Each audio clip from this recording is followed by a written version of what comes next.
Hi friends, this is அபி.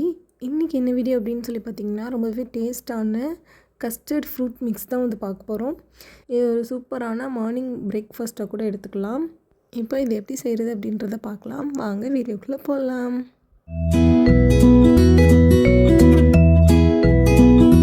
இந்த recipe பண்ணுறதுக்கு ஒரு சின்ன பவுலில் கொஞ்சமாக காய்ச்சி ஆற வச்சின பால் எடுத்துக்கலாம். அது கூடவே ஒரு 2 ஸ்பூன் அளவுக்கு கஸ்டர்ட் பவுடர் போட்டு நல்லா மிக்ஸ் பண்ணி வச்சுக்கோங்க.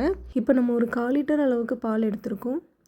பால் நல்லா கொதித்து வரும்போது நம்ம ஏற்கனவே மிக்ஸ் பண்ணி வச்சுருந்த கஸ்டர்ட் மில்கை இந்த பாலோடு சேர்த்து நல்லா மிக்ஸ் பண்ணிக்கலாம். இப்போது இது கூடவே நம்ம ஒரு 3 ஸ்பூன் அளவுக்கு சுகர் சேர்த்துருக்கோம்.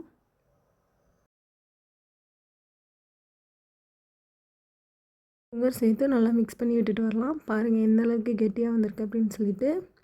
இப்போ இதை ஒரு 3 ஹவர்ஸ்க்கு வந்து நம்ம ஃப்ரிட்ஜில் வச்சு எடுத்துக்கலாம்.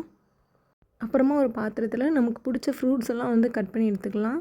நான் இன்றைக்கி கிரேப்ஸ், பொமக்ரானேட், ஆப்பிள், அப்புறம் வாழைப்பழம் தான் வந்து எடுத்திருக்கேன். ஒரு 2 ஹவர்ஸ் ஆனதுக்கப்புறம் அந்த கஸ்டர்ட் மில்க் கூட நம்ம கட் பண்ணி வச்சுருந்த ஃப்ரூட்ஸு எல்லாத்தையுமே வந்து சேர்த்துக்கலாம். எல்லா ஃப்ரூட்ஸையுமே வந்து சேர்த்ததுக்கப்புறமா நம்ம இதை ஒரு ஸ்பூன் விட்டு நல்லா மிக்ஸ் பண்ணி விட்டுக்கலாம். இப்போது நம்மளோட கஸ்டர்ட் ஃப்ரூட் மிக்ஸ் வந்து ரெடி ஆகிடுச்சு. மஸ்ட்டு ட்ரை பண்ணுங்கள். சாப்பிடவே ரொம்ப டேஸ்ட்டாக இருந்துச்சு. இந்த வீடியோ உங்களுக்கு பிடிச்சிருந்துச்சு அப்படின்னு சொன்னால் இது மாதிரி வேறு என்ன ரெசிபிஸ் பண்ணலாம் அப்படின்னு சொல்லிட்டு கமெண்ட் பண்ணுங்கள். நம்மளோட சேனலையும் சப்ஸ்கிரைப் பண்ணிக்கோங்க. தேங்க்யூ.